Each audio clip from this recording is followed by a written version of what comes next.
Hello and welcome to Celebrity Trends. If it's your first time, please hit the subscribe button and click on the bell for more amazing news on your favorite celebrities. Tonight we have the proof that Meghan's fans are starting to take notice that it was not the royal family the problem, that it was never the royal family, after all. Well, it's not that they have become fans of William and Catherine, but rather, they're aiming their guns at Harry instead. The Caribbean prince has a nice compilation of screenshots. Some of Meghan Markle fans are starting to wake up that William and Catherine and the rest of the royal family were not the problem. It was Prince Harry and his lack of responsibility and basic awareness. Did Harry use Meghan Markle to leave because he didn't have the balls to say he needs a break? And this is what those Sausage Squad members say, OMG yes, this. Why in the world would you not prepare your wife for a different culture? Hey Meghan. Kate and William don't hug the moment they meet someone. Hey, Meghan, we are meeting my grandma soon. I'm going to teach you how to curtsy. Oh, you're suicidal, Meghan? I don't know what to do with that information. Then proceeds to write about how he has a therapist on effing speed dial when he had his fight with William. It's like one of the basics you would expect your boyfriend to do. Prepare you to meet the in-laws. He's so careless. And I have a feeling if he wasn't a prince, none of the women he's dated or Meghan would have continued to put up with his shit. Well, this one sounds spot on with Chelsea Davies' experience. What brings me to my suspicions, how many of these accounts, pushing this blame on the one responsible, who is Ginger Brat, could be Meghan in disguise? Because we have enough reports about Methane having up to 12 accounts ready not only to read her mentions, but to share her own insights herself. It would make sense that she makes sure to weaponize public perception against Harry, as she has done a number of times.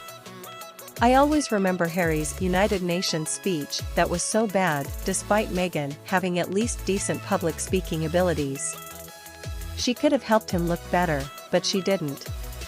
What kind of woman is comfortable seeing her man make a fool of himself like this? But sometimes they share the foolishness, especially when it comes to traveling together. And in this case we are talking about the Air Force One stuff.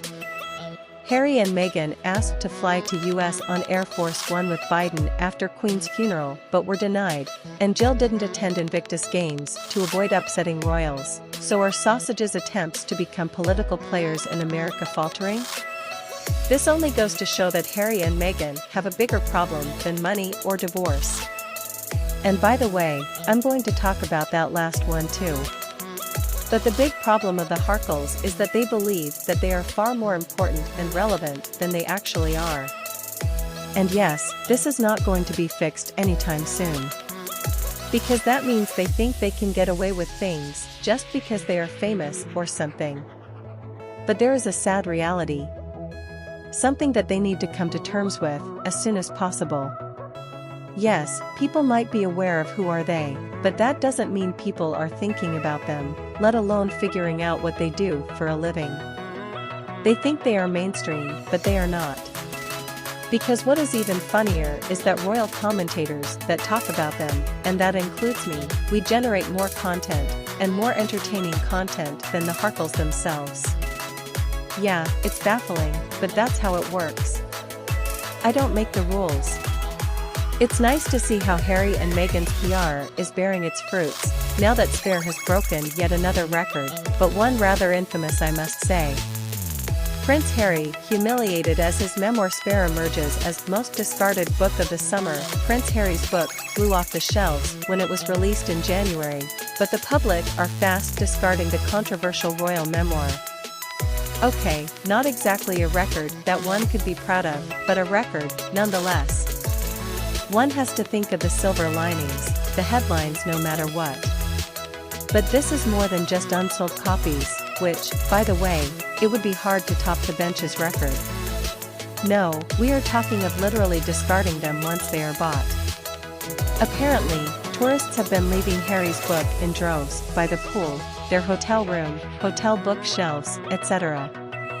It was the most possible book of 2023, I guess. Congrats, Harry.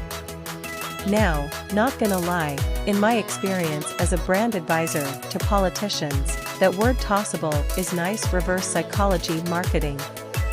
I can imagine Gingerbread's poster a la Obama.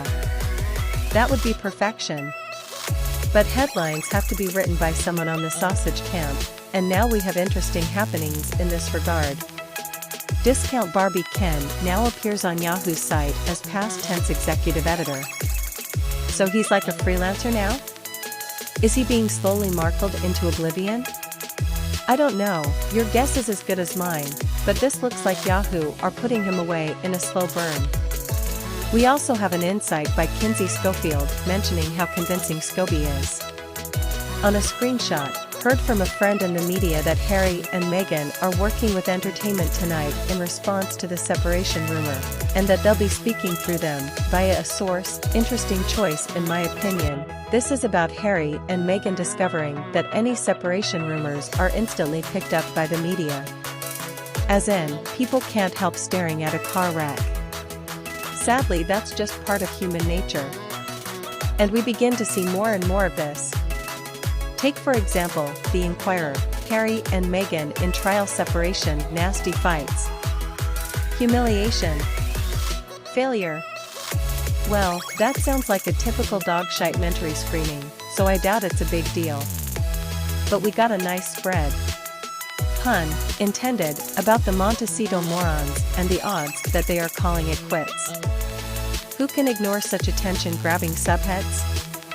But I can have a good reach myself. And I noticed this tweet a couple days back. Prince Harry reveals Daenerys Targaryen as his comfort character during his lowest moments in new memoir, Spare. In Harry's voice, her story resembles mine in many ways. She is so inspiring to me. Just like Daenerys, I will take back what was stolen from me. I will take it.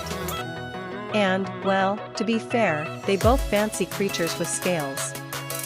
And just in case you don't get that Game of Thrones reference, here's an image that can help you get the joke. I mean, I don't want to get in trouble like Jeremy Clarkson when he made his Game of Thrones joke about Meghan, so I prefer to be in the safer side of things. Finally, we get a reference to Meghan's Hertz dress, thanks to Robin Lynn King. Ready for some fun? OMG, it's the Hertz dress, on network TV. I literally cannot escape the Walmart Wallace. Question is, who wore it first? And this was from the Neighborhood series.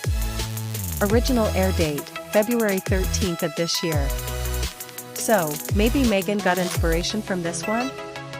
I would like to know what do you think about this in the comments. Thanks for watching. Till next time on Celebrity Trends.